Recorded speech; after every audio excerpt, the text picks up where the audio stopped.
This video is the second in a four-part series of how to reverse developmental trauma's effect on the brain.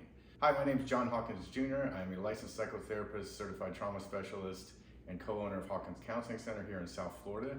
In the previous video, we spoke about how developmental trauma affects the brain, in particular the prefrontal cortex. Then I broke down three regions within the prefrontal cortex, what they're each responsible for, how the trauma impacts the brain, and then I told you I was going to give you some strategies and practices where you could actually start to change the brain on a neural level. In addition to working with somebody like myself, these are daily practices you can do to start to alter your brain through what's called neuroplasticity, the brain's ability to change itself with experience. So today I'm going to talk about the first section, which is the dorsolateral prefrontal cortex, henceforth be defined as the DLPFC, because I don't want to say that whole thing 500 times today. So the DLPFC is responsible for 6 primary things. So the first of which is working memory. So working memory is the ability to hold and manipulate information in mind. So let's say you're on a corporate team, or you're doing a DIY project at your house, or you're working on an academic problem if you're a student. So you're able to take and maintain certain things, or like for me, I'm a musician in addition to be a therapist. So I'm learning songs, I'm remembering the chord changes, the patterns, I'm trying to learn the leads over those.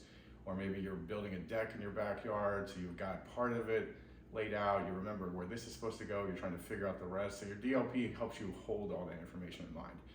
If you have challenges in that area, it's going to get really frustrating with you because there's going to be a lot of forgetting. So then I start to work on a project or try to learn a song, and it's like, what was that section again? I got to go back and memorize it. So I can't get to the second or third part because I keep having to go back to the first part. So if you can really relate to that, and again, it may not be the way your brain is genetically wired, but what happened to you during development, and that this can be altered. The second area is cognitive flexibility.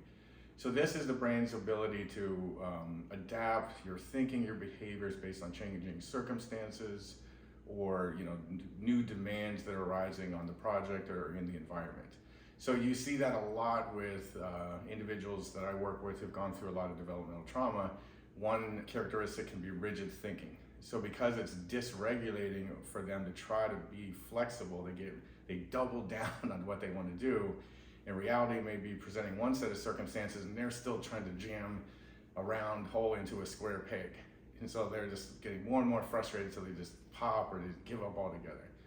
The third area, and I think this is probably one of the biggest areas I see in individuals who went through developmental trauma, is attentional control. So that's my brain's ability to focus attention selectively on relevant information while filtering out distractions. So within the mental health community, the medical community, a lot of times what they're doing is focusing on your symptom cluster, and then it'll give you a diagnosis of ADD or ADHD or some other malady, whatever they decide to give you. And then they're not looking a lot of times at your history around these symptoms. What was your environment like growing up? How are things emotionally in your environment? Was there any trauma, abuse, neglect, this kind of stuff? They're just managing the symptom. So it's very frustrating for individuals that when I start working with them, that their ability to focus, maintain attention, problem solve, be flexible is very limited. And on the plus side, because again, of neuroplasticity, I've never worked with anybody with developmental trauma that didn't increase their cognitive abilities to a very significant degree when we were done with the work. So their brain, in addition to some of these alterations, is in often a chronic fight or flight mode or a freeze state, which is not inducive to learning, problem solving, focused attention. The fourth area is decision making. So this is our ability, the DLPFC facilitates being able to weigh out pros and cons, inhibit just impulsive decision making and reactions, and also to really reflect and think about long-term consequences and outcomes.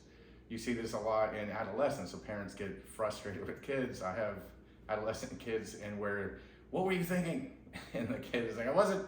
So they don't have a fully formed PFC till like 25 years old on average. So their capacity to go project into long term is limited. Just like if you've gone through developmental traumas, like I said, and that's been altered. Working with clients with addiction, there's such a correlation with developmental trauma and compulsive behaviors, different forms of addictions, where to control those impulses and those urges, those cravings is very challenging. You know, it's just the immediate, they're limited in their capacity to see forward. The fifth area is planning and problem solving. So that part of the brain really helps take complex situations or tasks, develop strategies for them, come up with alternative solutions, track the progress, anticipate challenges, obstacles, so we can be proactively out in front of those. And then the last area is self-control and impulse regulation. So that the DLPFC really facilitates, again, controlling urges, just kind of automatic, non-thoughtful responses, reactions. And then also in terms of, pursuing goals and things like that, it helps us maintain goal-directed behavior in the face of distractions, temptations. So when I was putting this video together and coming up with the content, another part of me wanted to go do other things like play guitar or watch movies. And so it's inhibiting that impulse or desire just to do those things, and allows me to focus, produce the content, the video, then I can go do those things when I'm done. So now what I want to talk to you about is things that you can do to start to make corrective changes to that part of the brain. So the first would be engaging in cognitive training things. And so some of this may seem almost humorous, but things like crossword puzzles, different brain training games, even some types of video games can facilitate activity in that part of the brain, because you're having to stimulate those abilities: attentional control, problem solving, focused attention, cognitive flexibility. You remembered what levels I got up to, what happened last time I was here that I couldn't break through. All these things are stimulating that part of the brain. So sometimes parents get upset with me when I explain there's actually value to the brain in things like video games. They don't often want to hear that, but it's the truth. Of course, you can do that excessively and compulsively like anything else. The second area, and there is massive amounts of research. If you go on and Google mindfulness meditation right now, you're probably going to have enough research papers till the day you die.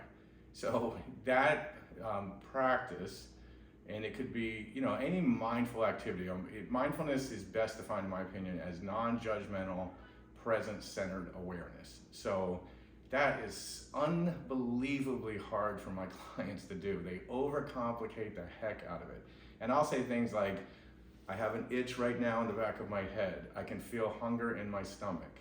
I feel sensations coming down my neck. It's just noticing. That's simple. So in mindfulness meditation, a lot of times they'll have a focal point, like your breath. It could be everything I hear, what I'm feeling in my body, and your brain is going to drift all over the place from that focal point. So the goal is not to be frustrated by that, but as you notice, I'm thinking about where I put my car keys, or how bad my partner pissed me off last night, or whatever it was, or what I'm going to do at work today. You don't get frustrated, or if you do get frustrated, you just notice that you're frustrated, and you come back to that focal point. So that activity, many research studies show that 15 minutes a day, which I know is probably too big of a jump for most people in my experience. I would say start 60 seconds, 2 minutes, 3 minutes, and build. 15 minutes a day for 8 weeks actually created structural changes in the brain, not just new neural connections, but structural changes in the size of regions of the brain. And it's cheap, it's free, anybody can do it. Take a mindful walk, mindfully eat your sandwich. You're engaging in those kind of activities. It's really going to work and stimulate that part of the brain. Another area is regular aerobic exercise. Now I know some of you may not be big fans of exercise, but I would say it's really not, going out and doing marathon training. You got to go to the gym 6 days a week, just several times a week, maybe for half hour at tops. So, aerobic is, there's things that happen in aerobic exercise that aren't just related to your physical health, but they're really powerful for the brain. So one is it increases blood flow and oxygen to the brain. One of the biggest ones is it releases a hormone called BDNF, brain-derived neurotrophic factor. And what that does is it increases cell volume in the brain, communication between parts of the brain, your epigenetic expressions of that part of the brain. It also triggers 3 other neurochemicals that increase focus of attention, mood, memory, all these things, and definitely make you feel better. So that is endorphins, which is the body's natural opiates. So then it gives you a sense of well-being, calmness. The other is a lesser known one called phenethylamine, which is the body's natural amphetamine.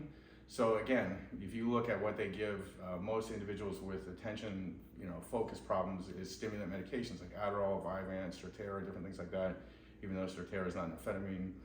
So you're getting some natural amphetamine in your system, so it's going to help with attention, it's going to help with focus. And the last one is called anandamide, which is the body's natural cannabis.